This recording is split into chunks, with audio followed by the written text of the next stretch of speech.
everyone, my name is Sunny and welcome to my channel. Today I'm gonna be talking about the One Piece live action, share my thoughts and make a little bit of an analysis about the characters and use my brain juice to compare things to the anime. Don't worry, it's all gonna be in good spirit and any critiques that I have are not meant to hate on anyone or dismiss their hard work. I know they all put a lot of love into it. So, without further ado, let's get started. First and foremost, I would like to give a little bit of my personal context of this. The live action was actually my gateway into the One Piece world. I watched the first season and I kind of fell in love with the series. Additionally, my boyfriend is a huge fan, so he really wanted to show it to me. And so we watched the whole thing. I'm all caught up now. So I was watching the second season already after the whole anime, basically. So truth of the matter is that I watched the first one going completely blind, and this one I was able to really compare things and see how they feel.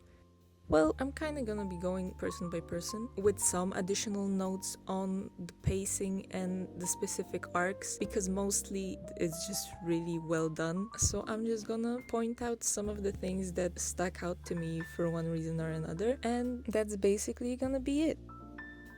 Let's start with Luffy. I feel like in the anime version, he does seem much more energetic and physically playful. You can really see that he is enjoying having his power and he makes use of it for the stupidest things. So it feels very familiar to look at when he stretches, when he bounces, when he does all of his silly shenanigans. In the anime, you're kind of more used to that, right? In the live action, of course, because of the constrictions of the CGI and not making it look ridiculous all the time and making more unnecessary work for people, it makes sense that he does that much less and basically only uses his power to fight people. Even if he still does it in a playful way, you won't see him like grab a donut off the shelf with his stretchy arm, you know? And speaking of the CG, I think it really shows you how freaky all the devil fruit powers are in real life when you see them happen to a real person. And one of the latest episodes of the second season, there was a scene where he stretches his head out. That was so scary to me. It felt so off. Like maybe it's just me, but I find it like slightly disturbing, which feels like he's more threatening because of that. It feels like this power is really scarier than it seems in the anime, right? Live action Luffy also feels more like a quote-unquote legit captain. In the anime, for quite a bit, it feels like he's just going on a whim, and it kind of works out for him because his heart is in the right place, right? So he will do ultimately the right thing and stand up to people when he needs to stand up to them. I think it also matters that because of the pacing in the live action, you see him making the right choice more often than not because it's kind of required to move the story forward. So I think this only adds to his image as really, really reliable captain. And also I think it's just because of the facial expressions that are much more detailed on a live human face, of course, but live action Luffy seems a bit more mischievous. Like, Luffy is mischievous, he has like this very gremlin side to him, but it seems like the actor really has this way of playing him up when he's kind of confident, when he knows what he's doing, which again, it is very Luffy. It does feel like that a lot, but you just see it more because of the argument that I said before. He makes the right choices, the story needs to move along a specific way, so he needs to kind of know what he's doing sooner than later, you know?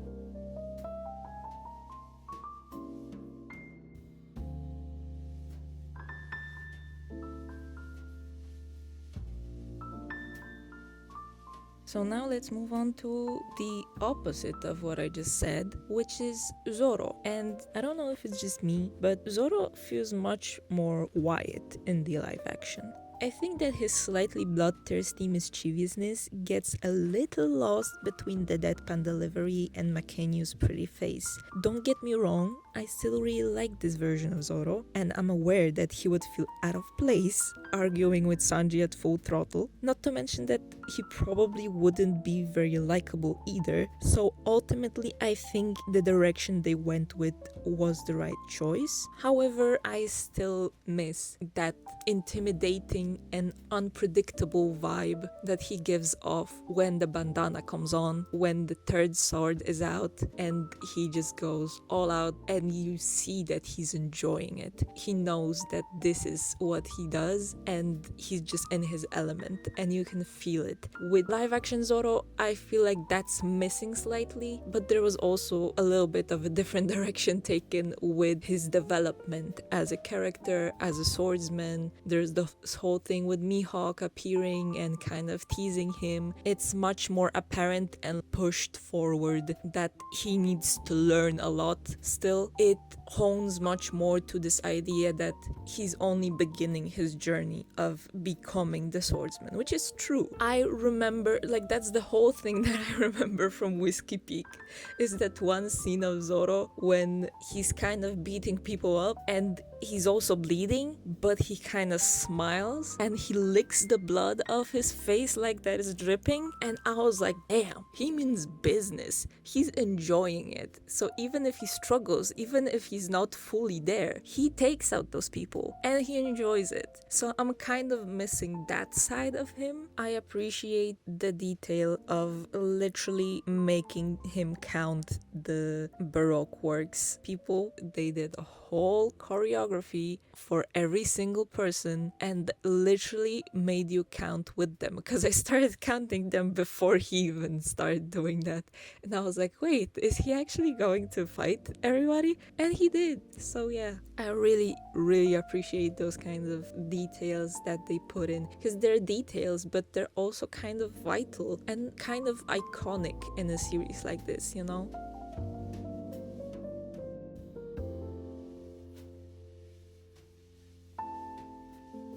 Same way as it happens with Usopp before that, when they reach insert island name, when they meet Dragon and Smoker. And in the anime version, there was this whole mini arc of his when he's fighting the little girl for his goggles.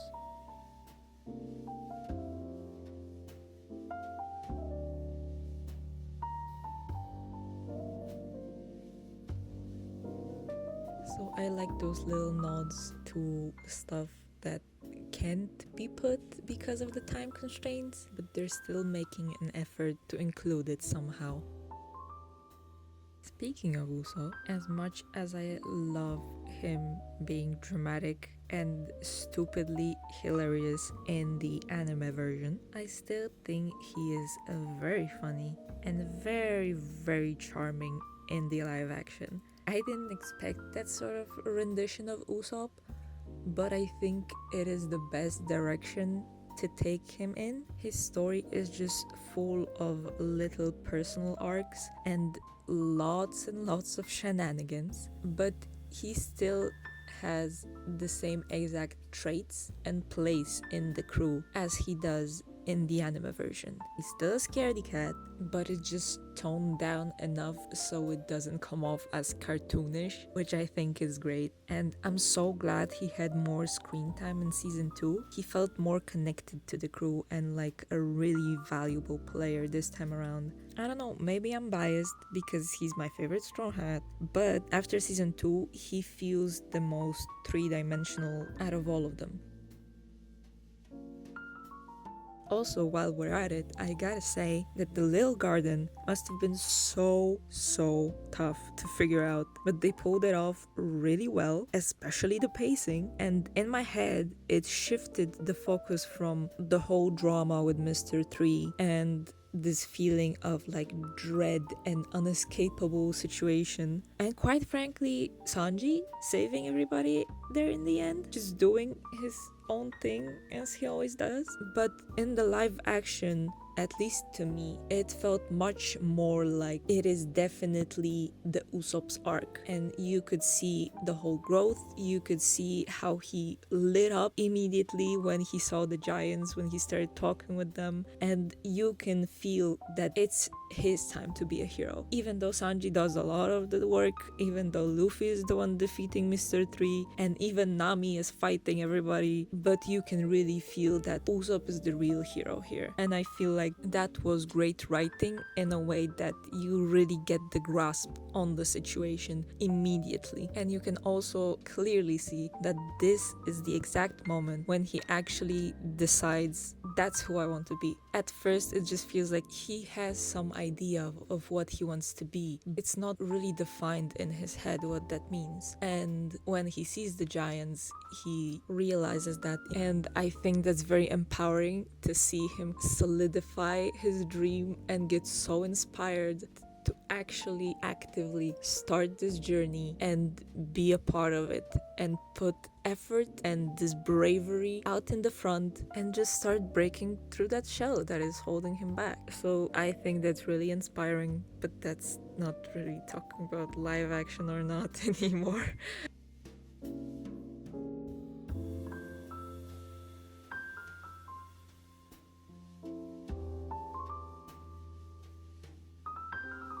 When I think about Nami, it's the thing that comes to my mind first, is that she's a girl's girl. And she is just so unapologetically herself and just doing whatever she wants. As soon as she joins the crew and gains that freedom, that she doesn't have to work for anybody anymore, she doesn't have to worry about anybody threatening her. She is kind of using that to the fullest. I feel like the live action Nami seems much more serious and reasonable. It's this weird balance between doing less than she does in the anime in some regards, like I said, with just being dramatic or even like a scaredy cat. In this version, she seems much more down to earth, like she's just kind of along for the ride. And sure, she has a very important role in the crew and they can't do anything without her basically. In the anime, Nami fights only as long as she needs to, like basically up to the point where she joins the crew when they take care of Arlong and she can just be free and do whatever she wants. And at that point, Nami in the anime just kind of lets go of fighting completely. She just enjoys her life on her like personal cruise that is going merry and basically being surrounded by the crew that does everything for her, which is kind of the strength of this whole crew, that they can rely on each other, right? So it feels very different when in this one Nami is much more active, especially with the fighting. And like I said, in the live action she's much more just down to earth, doing her job, doing her part, still just kind of doing what she wants, but it's very, very different from the anime. So again, I feel like she's the most different out of all of them, but at the core of it, she still feels like Nami, and she fills the role that Nami fills. And there's the quintessential parts of her that just make her feel like Nami still. It feels more genuine in this one. The relationships between them all, it's much more grounded, much more relatable. So I think they still made Nami a really, really good Nami, even though she's quite different from the anime version.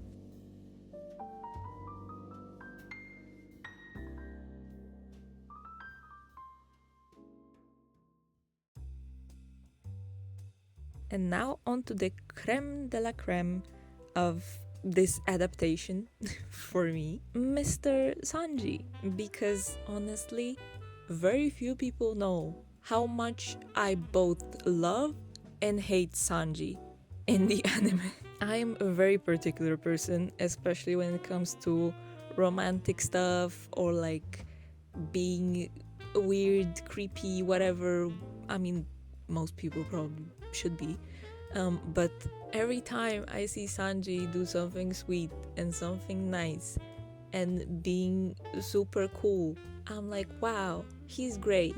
I love this guy. And then as soon as his quote unquote work comes on, I am in complete reverse. I am just ready to beat him up and leave him to dry, and I just can't help it. It's like an internal reaction. And so the live action Sanji is like a cured version to me, which I'm so happy about. Live action Sanji feels like Sanji written by a woman, if you know what I mean.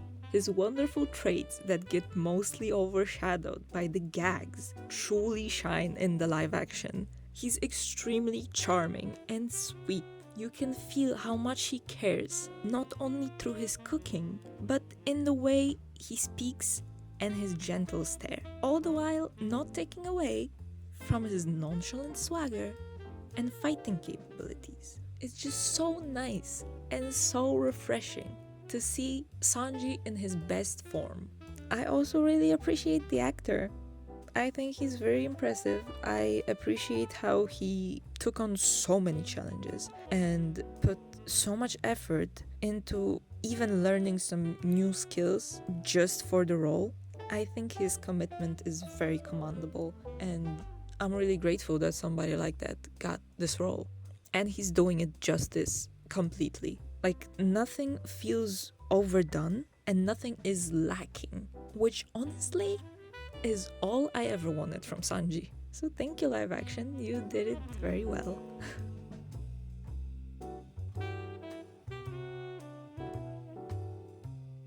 I could also talk about Vivi or Chopper or other side characters, but for now that's where I'm gonna leave it off. I don't know if I'll be able to fit all of this in this quite short video. I didn't plan for it to be that short, but I started this piece way long ago. I think it might have been at the time when I started watching the first season. But yeah, if you would like to see me talk some more about some other characters, maybe I can prepare some other speed paint or just make a video where I talk about them. And I'm curious what you all think. Be sure to share your thoughts. Just please be respectful as always. And I guess that's gonna be it from me. Hope you enjoyed my little analysis. And I also hope that you don't mind that I haven't drawn anybody. But unfortunately, I'm only gonna provide you all with just this one piece.